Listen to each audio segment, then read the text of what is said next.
मित्रांनो नमस्कार. आत्ता जुन्नर तालुक्यातील पिंपळवंडी या ठिकाणी आहे.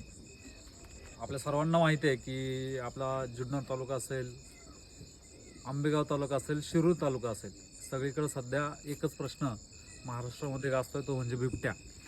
या बिबट्याच्या दहशतीखाली सर्व शेतकरी असतील, सर्व नागरिक असतील, हे त्यांचं जीवन जगतायत आणि वन विभागाच्या माध्यमातून बिबट्यापासून बचावासाठी वेगवेगळ्या यंत्रणा राबवण्यात येत आहेत. त्यासाठी आर्टिफिशियल इंटेलिजन्सचा सुद्धा उपयोग करण्यात येत आहे. तर मशीनद्वारे आपल्या आजूबाजूला बिबट्या किंवा इतर कोणता प्राणी येतोय की नाही, तर हे सांगण्याचं काम एक मशीन करते. आपल्यासोबत वन विभागाचे साळुंके सर आहेत. तर साळुंके साहेबांना विचारूयात की आता तुम्ही हे जे मशीन लावलेलं आहे, तर हे मशीन काम काय करतंय, याचा उपयोग नागरिकांना कसा होणार आहे आणि बिबट्यापासून बचावासाठी नागरिकांनी काय काय केलं पाहिजे हे थोडक्यात सांगा. मुळात या मशिनीचा उपयोग आहे जिथं आपली एकांटी घरं आहेत, जिथं घरांचा वावर आहे, त्या ठिकाणी जिथं बिबट येतो, ज्या ठिकाणी आपल्याला पिंजरा लावणं शक्य होत नाही किंवा कधी कधी बिबट्यासोबत पिल्लं असतात, तिथं पिंजरा लावणं फार चुकीचं ठरते. कधी कधी पिल्लं अटकल्यावर मादी ॲग्रेसिव्ह होते, त्या ठिकाणी आपण जास्तीत जास्त अॅनाइडरचा उपयोग करतो आहे. याचं वर्किंग असं आहे की हे सर्व काही म्हणजे वीज बिलवर न लागता हे सौरवर चालणार आहे, म्हणजे सौर ऊर्जेपासून याची चार्जिंग होत असते.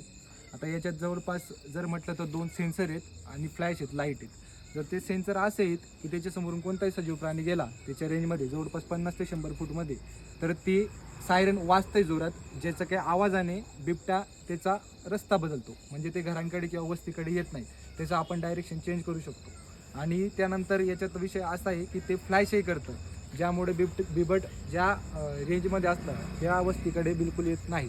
आणि प्लस विषय हा पण आहे की लोकांनाही कळतं की आपल्या आजूबाजूला काहीतरी हालचाल झालेली आहे, तसेच लोक सावध होते त्याच्याने.